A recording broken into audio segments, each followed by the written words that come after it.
Hello friend, welcome to the channel solution. अगर आज का वीडियो आप बहुत ध्यान से देखेंगे और देखने के बाद एक बात सोचेंगे कि क्या वाकई में ऐसा करना सही रहेगा, तो यकीन मानिए मैं अपने पूरे टीचिंग एक्सपीरियंस से कह सकता हूं कि आपके लिए ये आज का वीडियो बहुत ज़्यादा इंपॉर्टेंट होगा। चाहे प्रिपरेशन आप जीपैट की कर रहे हो, नाइपर की कर रहे हो, फार्मासिस्ट या किसी भी तरह के ऐसे एग्जाम जहां पे आपको लास्ट मोमेंट में भी रिवीजन करने की जरूरत पड़ती है, तो ये टेक्निक्स इस वीडियो के अंदर बहुत काम आएगा। आज हम बात करने वाले हैं कि कैसे हम नोट्स बनाएं, या वाकई में नोट्स बनाना भी चाहिए, या नोट्स अगर हम बनाना चाहते हैं तो उसका पैटर्न कैसा होना चाहिए। नोट्स की डेफिनेशन के अकॉर्डिंगली नोट्स का मतलब होता है एक collection of all important point in A short way.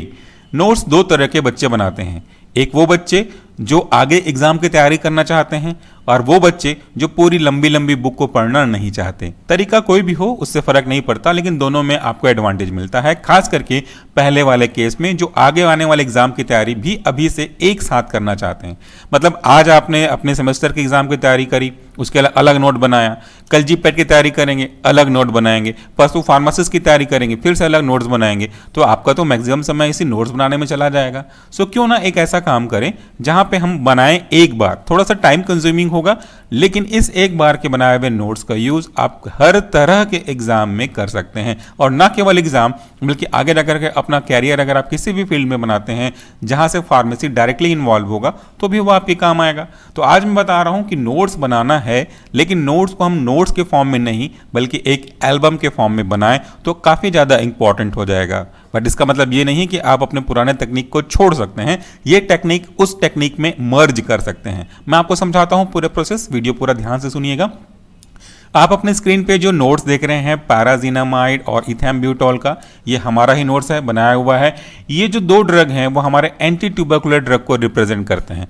और आपको मालूम है कि anti tubercular drug under the chemotherapy is a important topic, चाहे वो आपके एग्जाम में हो या फार्मासिस्ट के एग्जाम में हो, क्योंकि ये बहुत ही महत्वपूर्ण होता है और हर एक पॉइंट को हमने इंक्लूड करा हुआ है जो जो इंपॉर्टेंट है, और जो खासकर ज़्यादा इंपॉर्टेंट है उसे बोल्ड में भी अंडरलाइन किया हुआ है।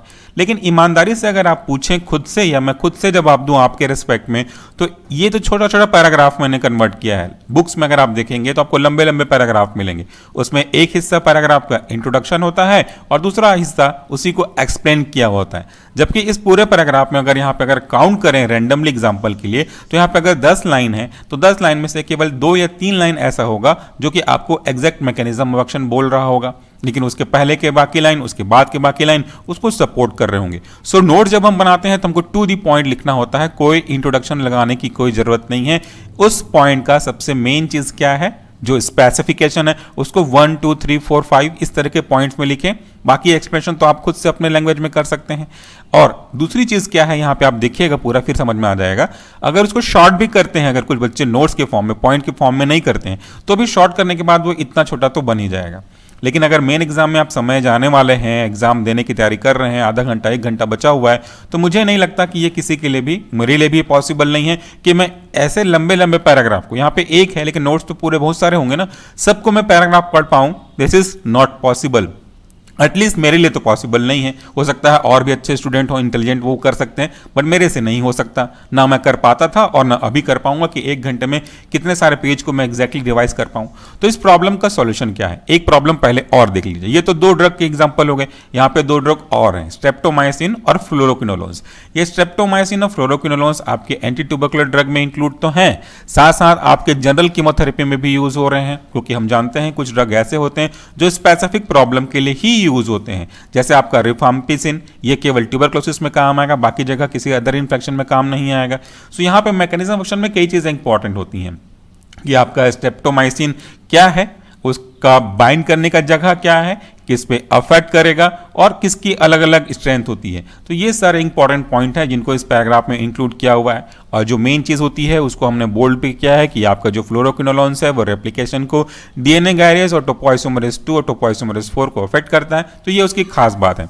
लेकिन अगर आपके पास समय नहीं है कि इतना सब कुछ लिख सकें और लास्ट मोमेंट में प्रिपेयर कर सकें, तो नोट्स कैसे बनाएं।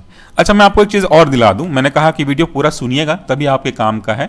जब हम अपने पुराने एल्बम को उठा करके देखते हैं, आज अगर आप बी फार्मेसी के एटलीस्ट फर्स्ट सेमेस्टर में भी होंगे, फोर्थ सेमेस्टर में भी होंगे, किसी भी सेमेस्टर में हो, मतलब आप ग्रेजुएशन स्टार्ट कर रहे हैं, तो एक बार आप अपना पुराना एल्बम उठाइए जहां से आप अपने बचपन की तस्वीरों को देख सकते हैं। तो अगर आप तस्वीरें पलटते जाएंगे तो सच बोलिएगा कि आप जब तस्वीर पलट रहे हैं तो आपको उस समय, जिस समय आपने ये तस्वीर ली थी, उसके माहौल, उसका सिचुएशन, उस समय कुछ नोक झोंक या कुछ खास बात जो हुआ होगा उस समय, क्या वो आपको याद नहीं आएगा? मतलब आपने कोई नोट्स नहीं लिखा कि मैंने इस दिन फोटो खिंचवाया, मेरे साथ ये हुआ, मैंने ये कलर का ड्रेस पहना था, उस दिन अच्छा बात हो गया कि मेरे को इनाम मिल गया, अच्छी बात हो गई कि मेरे को गिफ्ट मिल गया, अगर दिक्कत हो गई कुछ तो मुझे डांट पड़ गई। ये सब आपने नोट्स नहीं लिखे थे, केवल आपके सामने आपका एक फोटो एल्बम है जिसे देख करके आपकी पुरानी हिस्ट्री, चाहे वो आज से 10 साल पहले हो, चाहे आज से 50 साल पहले हो, पुरानी हिस्ट्री रिकॉल हो जाती है लगभग उसी तरीके से। तो आपने एक शब्द लिखे बिना ही सब कुछ याद कर लिया। सो क्यों ना हम एक काम करें, इसी प्रिंसिपल को अपने पढ़ाई में ऐड कर दें। हम यहाँ पे पूरे लंबे चौड़े नोट्स नहीं बनाते, कुछ स्पेसिफिकेशन होगा, डेट्स होंगे, नाम होगा, उनको तो आपको याद करना ही पड़ेगा, उसका कोई दूसरा अल्टरनेटिव नहीं है। लेकिन जो चीज़ें रीजनिंग है, जो चीज़ें लॉजिकल हैं, समझने और समझाने लायक हैं, उनको लिखने की क्या जरूरत? फिर कैसे करें? बिकॉज यहां पे यानी कि सॉल्यूशन फार्मेसी आपके चैनल पे, ये हमारा नहीं आपका चैनल है, आपके हर एक प्रॉब्लम का सॉल्यूशन देने की कोशिश करते हैं। कितना सफल हो रहे हैं ये तो आप अच्छे से हमें बता सकते हैं। तो इसका क्या सॉल्यूशन है ये देखिए। इसका सॉल्यूशन है एक सिंपल सा एल्बम। हमने नोट्स मतलब जिस पे वर्ड्स लिखे हुए हों, जिस पे पैराग्राफ लिखे हुए हों, और एल्बम जिस पे हम फोटो देखते हैं, वो एल्बम। सो हमने इस पूरे नोट्स को किस में कन्वर्ट कर दिया? हमने एल्बम में कन्वर्ट कर दिया। यहां पे आपको क्या मिल रहा है? यहां पे आपको देखेंगे अगर ध्यान से तो कई चीजें एक साथ मिल रही हैं, खास करके दो चीजें जो इंपॉर्टेंट है आपके कंपटीशन एग्जाम के पॉइंट ऑफ व्यू से, मेन एग्जाम के पॉइंट ऑफ व्यू से भी इंपॉर्टेंट है। वो क्या है? ये है आपके एंटी ट्यूबरकुलर ड्रग के काम करने के तरीके, यानी कि उनका मैकेनिज्म ऑफ एक्शन, उसके रिस्पेक्टिव क्लासिफिकेशन, उसके एग्जाम्पल। अब अगर आपके क्वेश्चंस में सेमेस्टर एग्जाम के पैटर्न में क्वेश्चन आता है, what do you mean by tuberculosis, classified drug use in the management और ट्रीटमेंट ऑफ ट्यूबरकुलोसिस, सो आपको वहां पे पूछ दिया डायरेक्टली क्लासिफिकेशन तो आपको रट्टा मारना ही पड़ता है, उसका कोई लॉजिक नहीं है कि इसको क्यों रखा गया, आइसोनियाजाइड का नाम आइसोनियाजाइड क्यों रखा गया, इससे तो कोई लॉजिक नहीं है, आपको याद ही करना पड़ेगा। सो हम क्या करते हैं, जनरली याद करते हैं, वही याद किया हुआ तरीका अगर थोड़ा सा चेंज कर दें तो फायदा तो बहुत ज्यादा बढ़ जाएगा। सिर्फ तरीका चेंज करना है।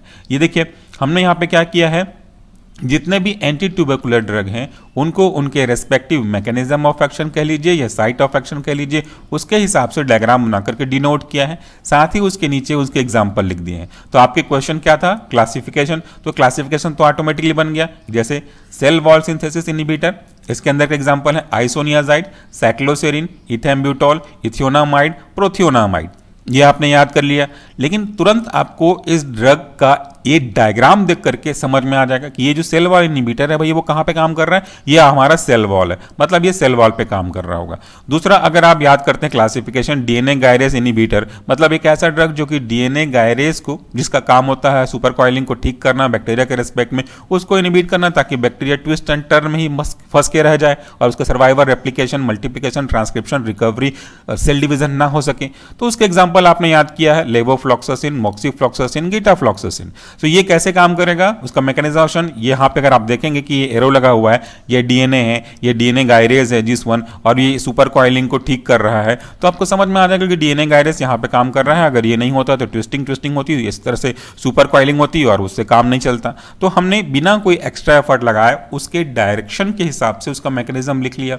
अगला क्लासिफिकेशन आएगा, just example RNA polymerase inhibitor, मतलब यहाँ पे देखिए ये आरएनए पॉलीमरेज है, वो एक जो कॉम्प्लीमेंट डीएनए बना रहा है, साथ में सिंगल को डबल करते चल रहा है, इसको आप इनहिबिट कर दोगे वो कैसे होगा। राइबोसोमल एक्टिविटी का काम होता है प्रोटीन सिंथेसिस करना, इसको अगर आप अफेक्ट कर दोगे तो वो कैसे होगा। आप डायग्राम से ही सब कुछ समझ और फिर अच्छे से समझा सकते हैं। इसके बाद एटीपी सिंथेसिस, हम सब के लिए एनर्जी चाहिए किसी न किसी फॉर्म में, तो ये एटीपी जो बन रहा है वो बैक्टीरिया को उस माइक्रो ऑर्गेनिज्म के रेस्पेक्ट में, माइक्रोबैक्टीरियम ट्यूबरकुलोसिस के रेस्पेक्ट में एनर्जी दे रहा है, उसको आप इनहिबिट कर दोगे, एनर्जी कैसे मिलेगी। तो इस डायग्राम से क्या चीजें मिली, क्लासिफिकेशन मिल गया, उसका साइट ऑफ एक्शन मिल गया, इसका मैकेनिज्म ऑफ एक्शन मिल गया, प्लस आपके नोट्स के लिए डायग्राम एक्स्ट्रा बोनस के रूप में मिल गया।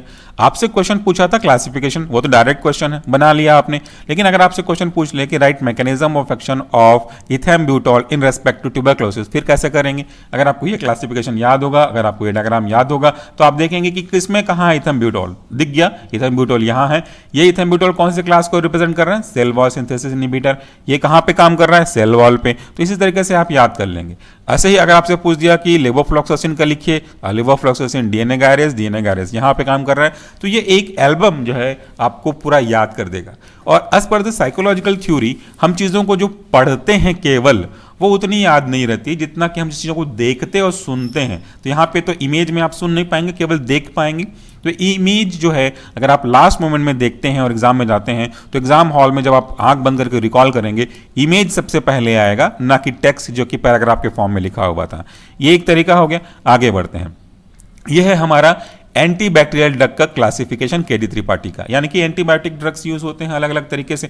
इसका यानी कि एंटीबायोटिक का जो क्लासिफिकेशन है वो बहुत तरीके से है, depending upon their chemical nature, depending upon their straight, कि ये वो बैक्टीरियोस्टेटिक हैं कि बैक्टीरियोसिडल है, डिपेंडिंग अपॉन द ऑर्गेनिज्म जिससे वो रिसीव किए जाते हैं, बैक्टीरिया से मिला कि फंगस से मिला, कि वो किस तरीके के बैक्टीरिया को ठीक करते हैं, ग्राम पॉजिटिव को कि ग्राम नेगेटिव को, एरोबिक हैं कि एनारोबिक हैं, इसका मैकेनिज्म ऑफ एक्शन क्या है, एक्सेट्रा एक्सेट्रा। इसकी पूरी वीडियोस अवेलेबल है हमारे इसी चैनल पे क्लासिफिकेशन का। So this are so many ways to classify anti bacterial drug. अगर आप एक तरीका को अपनाते हैं जो कि कॉमन मोस्ट है, बच्चे इसी को यूज करते हैं, उसके हिसाब से देखिए यह है मैकेनिज्म ऑफ एक्शन या कह लीजिए site of action. Inhibit cell wall synthesis, ये क्लासिफिकेशन है। इसके अंदर के रेस्पेक्टिव एग्जांपल यहां पे हैं। इनहिबिट प्रोटीन सिंथेसिस, इसके अंदर के रेस्पेक्टिव एग्जांपल है। Cos misreading of mRNA that affect the permeability, इसके एग्जांपल। वैसे ही अलग अलग क्लास के रेस्पेक्टिव एग्जांपल। ये तो आप याद करेंगे ही, क्योंकि बिना याद किए तो पॉसिबल होगा नहीं। तो याद करिए, इसको याद करना ही पड़ेगा, मैं कोई दूसरा तरीका नहीं बता रहा हूं।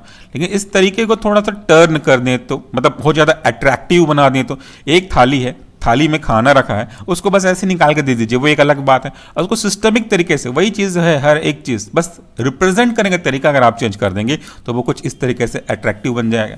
ये जितने भी इमेज आप देख रहे हैं वो सारे इमेज हमारे द्वारा बनाए गए हैं, केवल माइक्रोसॉफ्ट पावर पॉइंट और वर्ड को यूज करके। कैसे बनाना है इसका वीडियो मेंबर्स ओनली के चैनल पे अवेलेबल है, तो अगर आप चाहें तो मेंबरशिप दे करके देख सकते हैं, और फ्री में भी अवेलेबल है हमारे ही चैनल पे। तो देखिए अब यहाँ पे हमने क्या किया, इस पूरे के पूरे क्लासिफिकेशन को जो एकदम डब्बे जैसा है, हालांकि ये भी बहुत महत्वपूर्ण है, इसको थोड़ा सा और चेंज कर दिया, इसके फॉर्म को। हमने एक सिंपल सा डायग्राम बना दिया बैक्टीरिया का, बैक्टीरिया के अंदर क्या क्या बेसिक प्रोसेस होते हैं, मेन उसको हमने बना दिया। पूरा ऑर्गेनल स्ट्रक्चर नहीं ड्रॉ करना, मेन चीज को बता देना है। अब हम देखते हैं कि ड्रग के काम करने के तरीके, यानी कि उनका mechanism of action with respect to their site of action and their respective example. एक तीर से कई निशाने, सुना है ना आपने, बस वही काम यहां पे होने वाला है। सबसे पहला जो क्लासिफिकेशन है वह है site of action for sale wall synthesis inhibitor. ऐसे ड्रग जो सेल वॉल के सिंथेसिस को इनहिबिट करते होंगे वो यहाँ पे हमने लिख दिया। कहाँ पे काम करेंगे, एरो दे के बता दिया कि ये सेल वॉल है हमारा, ये देखिए सेल वॉल दिखाया ना, सेल वॉल को इनहिबिट कर रहे हैं। सेल वॉल नहीं बनेगा तो प्रोटेक्शन लेयर कम हो जाएगा। इसके अंदर का एग्जांपल है penicillin, cephalosporin, cycloserine, vancomycin, bacitracin, ये तो आपको याद करना है। दूसरा है आपका site of action for protein synthesis inhibitor. Protein is the main constituent for each and every cell, चाहे वो आपका हो चाहे वो बैक्टीरिया का हो, बिल्डिंग ब्लॉकिंग का काम करते हैं। सो ऐसे ड्रग जो कि प्रोटीन सिंथेसिस को इनहिबिट करेंगे वही आपके ये ड्रग कहलाएंगे। और प्रोटीन सिंथेसिस बेसिकली होती है ट्रांसक्रिप्शन ट्रांसलेशन के समय में। तो यहाँ पे देखिए एग्जांपल आपको कोट किए गए हैं, टेट्रासाइक्लिन, क्लोरामफेनिकॉल, एरिथ्रोमाइसिन, क्लिंडामाइसिन, लिनेजोइड। ये कहाँ पे काम करते हैं, एरो देखिए, ये ट्रांसलेशन को अफेक्ट करते हैं। जब ट्रांसलेशन अफेक्ट होगा तो प्रोटीन सिंथेसिस भी अफेक्ट हो जाएगी। तो आप ना केवल क्लासिफिकेशन याद कर रहे हैं बल्कि उसका साइट ऑफ एक्शन और उसका मैकेनिज्म ऑफ एक्शन भी याद कर रहे हैं। ये आपने पहले भी इसके फॉर्म में याद किया था, बस अब आपको एक एक्स्ट्रा डायग्राम बना के उसके ऊपर एरो लगा देना है। वैसे ही आप अगला मैकेनिज्म देखेंगे तो वह है एंजाइम को अफेक्ट करते हैं, इंटरफेयर विद इंटरमीडियरी मेटाबॉलिज्म। इसके अंदर के एग्जांपल भी यहाँ पे कोड किए गए हैं और यहाँ पे उसका रिप्रेजेंटेटिंग साइट डायग्राम के फॉर्म में दिया गया है। अगला जो है interfere with DNA function and synthesis, जो डीएनए के फंक्शन में या उसके सिंथेसिस को अफेक्ट करते हैं। इसके एग्जांपल रिफाम्पिन, मेट्रोनिडाजोल, एसाइक्लोविर और जिडोवुडीन है। यहाँ पे बैक्टीरियल, फंगल, वायरस सब कुछ इंक्लूड किया जा सकता है, लेकिन उनका मैकेनिज्म सेम होगा। तो यहाँ पे देखिए कहाँ पे काम करते हैं, उसके रेप्लिकेशन को अफेक्ट कर देते हैं। तो इस तरीके से हमने हमारे ड्रग के नाम तो याद किए ही थे, बस उसको एक्स्ट्रा एक एल्बम के फॉर्म में कन्वर्ट कर दिया। तो आपको अपने बुक से लंबे लंबे मैकेनिज्म एक्शन के पैराग्राफ याद करने नहीं पड़ेंगे, लास्ट मोमेंट में इसे एक बार देखेंगे तो अपने आप आपकी आंखों में एक फोटो क्लिक हो जाएगी और पूरा ना सही 90% तो आपको एग्जाम हॉल में रिकॉल हो जाएगा, और 90% भी नहीं होता तो मैं गिरी सी गिरी हालत में 50% रिकॉल हो जाएगा। सो 50% इज मच बेटर देन 0%। आगे बढ़ें तो ये अगला क्लासिफिकेशन है ड्रग फॉर पेप्टिक अल्सर का। ये बहुत ही महत्वपूर्ण टॉपिक में से एक है, उन्हीं का स्क्रीनशॉट मैं यूज कर रहा हूँ, चाहे आपका एंटीबैक्टीरियल हो, एंटीवायरल हो, फिर अल्सर हो, ये बहुत इंपॉर्टेंट है। इसके क्लासिफिकेशन अलग अलग तरीके से क्लासिफाई किया गया है। ऐसे ड्रग जो कि गैस्ट्रिक एसिडिफिकेशन को इनिबिट करते हैं, और जो एंटासिड का काम करते हैं, यानी कि जो सीक्रेट हो चुका है उसको न्यूट्रल करते हैं, और जो एच पाइलोरिक के द्वारा कॉज होते हैं उसको ठीक करते हैं। फिर उनके अंदर के सब क्लास और अलग अलग हैं। सो हम क्या करते हैं, इस क्लासिफिकेशन को फिर से थोड़ा अट्रैक्टिव फॉर्म देते हैं और इस तरीके से कन्वर्ट कर देते हैं। आई वुड लाइक टू से कि हर एक डायग्राम जो यहाँ पे आप देख रहे हैं वो हमारा बनाया गया है केवल माइक्रोसॉफ्ट पावर पॉइंट और वर्ड को यूज करते हुए। यहाँ पे देखिए हमने एक सिंपल सा डायग्राम बनाया है। राइट साइड में आपके एक पूरी पैथोफिजियोलॉजी है कि कैसे एसिड सिक्रेशन होता है और कैसे एक्सेस पे आपको प्रॉब्लम होती है। अल्सर का पैथोफिजियोलॉजी इंक्लूड है as well as physiology of acid secretion. ये अलग अलग तरीके से हम इसको मैनेज कर सकते हैं। अगर हम यहाँ पे देखेंगे अल्सर जनरेट होने के बाद हमको क्या कर सकते हैं, तो सबसे पहले जो आपने देखा एंटासिड है वो इसको न्यूट्रल करने का काम करेगा। यहाँ पे देखिए न्यूट्रलाइज द एसिड।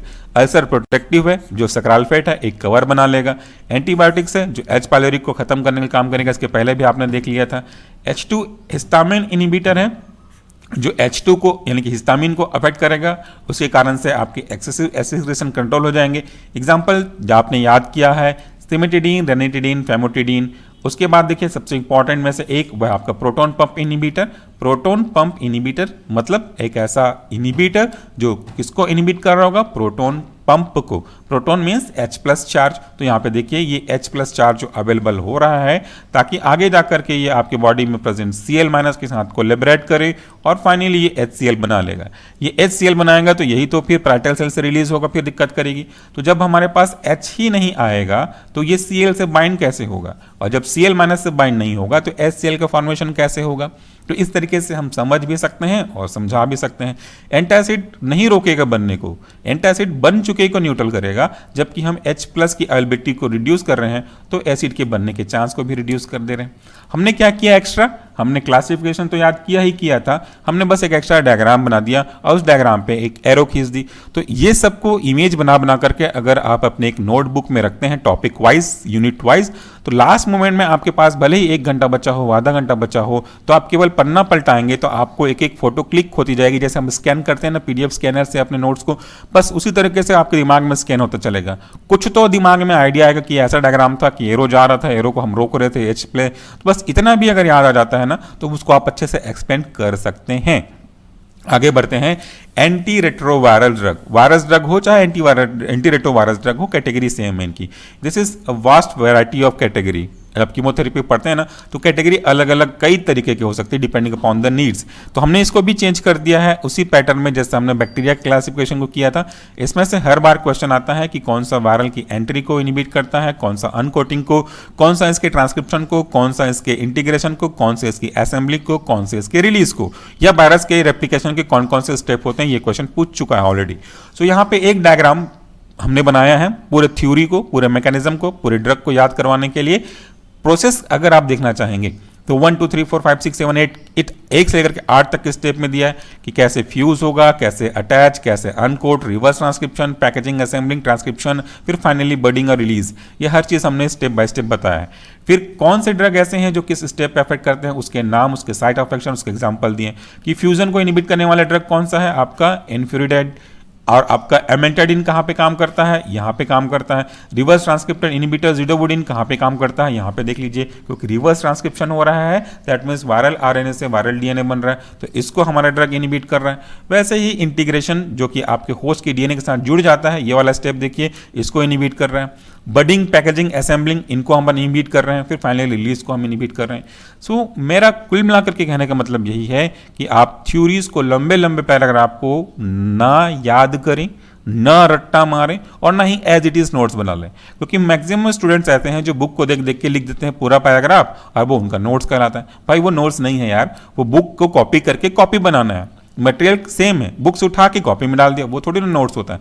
नोट्स का मतलब होता है कि collection of all important point in as short as possible manner, किसी से डायग्राम, किसी से फ्लो चार्ट, किसी से टेबल, किसी से इंपॉर्टेंट पॉइंट को 1 to 1 के फॉर्म में, ये नोट्स कहलाता है। पूरा पैराग्राफ भर देना नोट्स नहीं कहलाता, वरना बुक्स और नोट्स में क्या अंतर हो जाएगी। सो नोट्स जितना समराइज हो सके उतना ही बेस्ट होता है।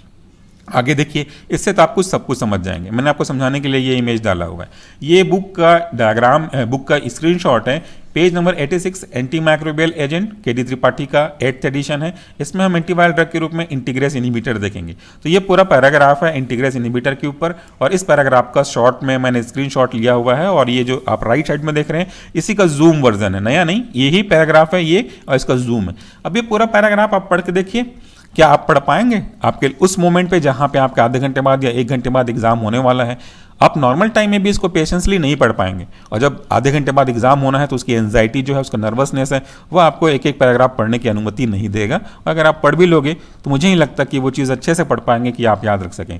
तो फिर ये इमेज भी नहीं बनेगा, ये जो टेक्स्ट है इसका दिमाग में इमेज नहीं बनेगा। कैसे करें फिर हम? उसके लिए तो यही सॉल्यूशन है कि आप इसका, किसका, आपका इंटीग्रेस इनहिबिटर का एक डायग्राम बना लो। कई बुक्स में मिलेंगे, जो बुक्स में मिल रहे हैं उसको तो वेल एंड गुड, और अगर बुक में नहीं भी दे रहा है तो उसको आप गूगल सर्च करें, वहां भी नहीं मिल रहा है तो थ्योरी को पढ़ करके अपने हिसाब से कोशिश करिए कि डायग्राम बनाया जा सके। हमारे 70 to 80% डायग्राम खुद से बनाए हुए होते हैं, और बाकी जो बचे डायग्राम है उसको हम लोग देख करके बनाते हैं, आइडिया लेकर के, बट कॉपी नहीं करते, उसको बनाते हैं। तो यहाँ पे देखिए आपके इंटीग्रेस इनहिबिटर कैसे काम करेगा। वायरस आएगा, एब्जॉर्ब होगा, पेनिट्रेट होगा, बाकी प्रोसेस होगी। तो हम यहाँ पे जो इंटीग्रेशन हो रहा है आपके वायरस जेनेटिक मटेरियल का आपके होस्ट के जेनेटिक मटेरियल से, इसी को हमको इनहिबिट कर देना। तो यही है इंटीग्रेस इनहिबिटर। डायग्राम देख के आप आसानी से समझ भी सकते हैं और रेस्पेक्टिवली समझा भी सकते हैं। आगे बात करते हैं तो हमारा सबसे महत्वपूर्ण क्वेश्चन में से एक आता है आपका जी प्रोटीन। जी प्रोटीन के ऊपर 4-5 क्वेश्चन देना एकदम पक्का है कि उसके एक्स्ट्रासेलुलर लूप कितने होते हैं, इंट्रासेलुलर लूप कितने हैं, हेलिकल कितने होते हैं, कितने सब यूनिट होते हैं, कौन सा सब यूनिट डिसोसिएट होता है, किसमें क्या कन्वर्ट होता है। तो ये चीज़ याद रखना तो सही बात है, पर थोड़ा दिक्कत है। बट अगर हम ये डायग्राम बना लें, अगर आप केडी त्रिपाठी की बुक देखेंगे तो डायग्राम आपको समझ में जल्दी से नहीं आएगा। नहीं आएगा बिल्कुल भी ये नहीं कह रहा, बट जल्दी समझ में नहीं आएगा, लेकिन इसके कंपेयर में करेंगे तो ये आपको समझ में आ जाएगा। पहला वाला जो इमेज है लेफ्ट साइड, वो इनएक्टिव कंडीशन में है, दूसरा वाला एक्टिव कंडीशन में है, दोनों नहीं है, एक को बना लो, कोई भी आप, कोई प्रॉब्लम नहीं है। इस डायग्राम से सब कुछ दिख रहा है। अगर आप ये डायग्राम बना लगते हैं तो क्वेश्चन पूछेगा कितने एक्स्ट्रा सेलुलर लूप हैं। भैया एक्स्ट्रा सेलुलर कहाँ है? ये देखिए, ये एक्स्ट्रा सेलुलर लूप। कितने लूप हैं? लूप मतलब क्या होता है पता है ना आपको, इस तरीके से हेलिक्स जैसा स्ट्रक्चर। तो ये 1 लूप, ये 2 लूप और ये 3। सो हमारे पास कितना हो गया? 1 2 3। तो आपका आंसर तुरंत याद रहेगा, 3 एक्स्ट्रा लूप। वैसे ही इंट्रा की बात करिए, ये देखिए इंट्रा है हमारा, और इसके अंदर 3 लूप भी हैं। क्वेश्चन कोई भी पूछे आपको इमेज याद आएगा, आंसर सामने आ जाएंगे। लूप पूछेंगे एक्स्ट्रा इंट्रा अलग से, तो आपका 3-3 बताना है। टोटल बोलेंगे 3 + 3 6 आ जाएगा। अगर आपसे हेलिक्स पूछेंगे तो काउंट कर लीजिए इस खंभे को, 1 2 कोई मिला करके 1 से लेकर के 7। तो इसको 7 ही बनाना है, 8 6 नहीं कर देना, 7 का 7 तभी स्पेसिफिक है, वो आप बनाएंगे। कितने सब यूनिट हैं? तो अल्फा सब यूनिट, बीटा सब यूनिट, गामा सब यूनिट। एक क्वेश्चन एक्स्ट्रा, एक क्वेश्चन इंट्रा, 2 हो गए, और एक क्वेश्चन दोनों मिला करके हो गए 3 क्वेश्चन। कितने हेलिक्स हो गए? 4 क्वेश्चन। कितने सब यूनिट होते हैं? 5 क्वेश्चन। तो यहाँ पे 5 क्वेश्चन आपके एक ही डायग्राम से समझ में आ गए। This is very important. इसके बाद हम जो ऑटोनॉमिक नर्वस सिस्टम पढ़ें, चाहे सेंट्रल नर्वस सिस्टम पढ़ें, उसका जो प्रोसेस है न्यूरो ह्यूमरल ट्रांसमिशन का या फिर किसी स्पेसिफिक रिसेप्टर के बाइंड होने का, ऑपियोइड रिसेप्टर के काम करने का, वो बहुत टफ होता है थ्योरी के पॉइंट ऑफ व्यू से। सिंप्लेक्स तरीके से काम करिए, डायग्राम बना लीजिए। कैसे? देखिए, ये तो अब सिंथेसिस हो गई, रिलीज हो गया, एक्टिंग हो गई, ये इस तरह के डायग्राम बना ले। अब ज़्यादा मैं एक्सप्लेन नहीं करूँगा, लंबा वीडियो हो जाएगा। मेरा कहने का मतलब सीधा सीधा यही है कि आप डायग्राम बनाएं। डायग्राम बनाने से आपके सारे कॉन्सेप्ट क्लियर होंगे ही होंगे, प्लस आपका जो टाइम है वो भी काफ़ी बच जाएगा, और लास्ट मोमेंट में बहुत आसानी से आप रिवीजन प्रिपरेशन कर सकते हैं। तो उम्मीद करता हूँ कि मेरा जो सजेशन है as a teacher, as a guardian, आपको काम आएगा। सजेस्ट करने के पीछे मेरा कोई पर्सनल प्रॉफिट नहीं है। एक पर्सनल प्रॉफिट है कि मुझे सेटिस्फैक्शन मिलता है, और सेटिस्फैक्शन मिलने के साथ मुझे बड़ा खुशी होती है कि मैं कुछ कर पा रहा हूँ अपने प्रोफेशन के लिए और मेरा दिन बहुत अच्छा चला जाता है। इसके अलावा मुझे कुछ नहीं मिलेगा। मुझे पता है कि फिर से इस वीडियो पे लाइक्स नहीं आएंगे, मैं कभी लाइक करने नहीं कहता। आप में से बहुत से लोग इसको देखेंगे लेकिन कभी सपोर्ट नहीं करेंगे, शेयर नहीं करेंगे। मेरे को कोई दिक्कत नहीं है भाई, एक 4 बच्चा भी अगर देख लेता है ना तो बड़ा इंपॉर्टेंट है, उसका भविष्य बन जाएगा। और टीचर के लिए और क्या चाहिए, बाकी आपके ऊपर है, आप जैसा चाहें सपोर्ट करना चाहें तो थैंक यू सो मच, और अगर नहीं करना चाहते हैं तो भी थैंक यू सो मच, क्योंकि वो मुझे मोटिवेट करेगा कि मुझे और अपना बेस्ट देना है। Thank you and wish you all the best for your upcoming exam. ये एल्बम वाला नोट का तरीका एक बार अपना के देखिए, एटलीस्ट सेमेस्टर एग्जाम में अपना के देखिए कितना फायदा होता है। अगर फायदा होता है तो इसको कैरी आउट करिए, कंटिन्यू करिए, और नहीं तो फिर अपने पुराने तरीके पे भी आप आ सकते हैं वापस, कोई हार्ड एंड फास्ट नहीं है। उम्मीद करता हूँ मदद जरूर करेगा। Please do take care of your self. Thank you.